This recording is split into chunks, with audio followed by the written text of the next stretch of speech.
I was driving to work.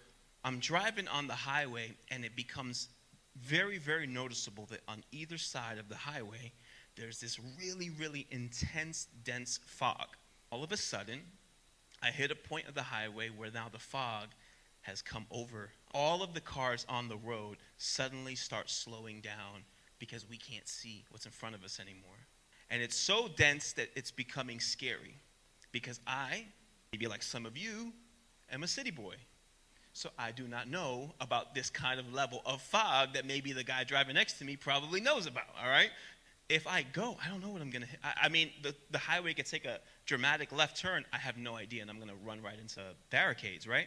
So, of course, though, my work schedule supersedes my fear and this fog. So I'm like, now, we're going to throw on the high beams and get to work, okay? It turns out, as I learned immediately, that high beams was the wrong thing to do.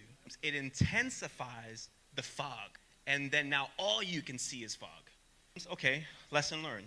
So we began to drive very slowly. I turned on my blinkers, and then everyone started doing it around me, so that now at least we can all follow each other. Sooner or later, the fog started kind of easing up a little bit, and you could now see what's in front of you, and we started to go just a little bit quicker. But the only way we can get through this was me completely depending on the fact that I know there's something out there. There's something beyond this fog. And also, that I could depend on the people who were driving next to me. Because in a lot of ways, we're all just kind of doing this together.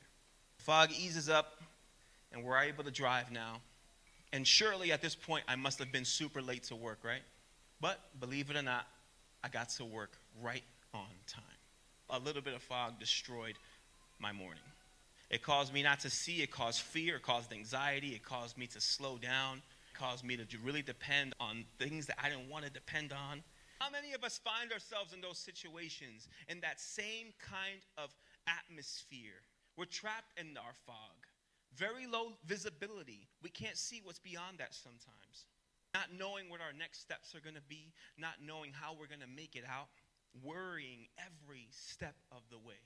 Complaining about the amount of time it's taking for me to get through this fog. When am I going to be able to get to my next destination or my next season? Becoming frustrated and at times even blaming God for what's going on. Well, I want you to know you're not alone.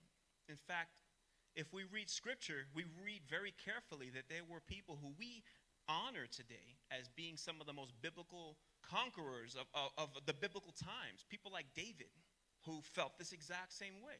Psalms 31, it goes like this. "O Lord, I have come to you for protection. Don't let me be disgraced. Save me, for you do what is right. Turn your ear to listen to me," meaning he's feeling unheard this morning. "Rescue me quickly, God. Be my rock of protection, a fortress where I will be safe." Let's skip to verse 9. It says, "Have mercy on me, Lord, for I am in distress." Anybody? Anybody feeling like even if you don't physically, you're in a ball somewhere just struggling, making this prayer? God, hear me. And it says, "Tears blur my eyes." How honest was David? "My body and soul are withering away. I am dying from grief. My years are shortened by sadness. Sin has drained my strength. I am wasting away from within." All right, let's skip to verse 14.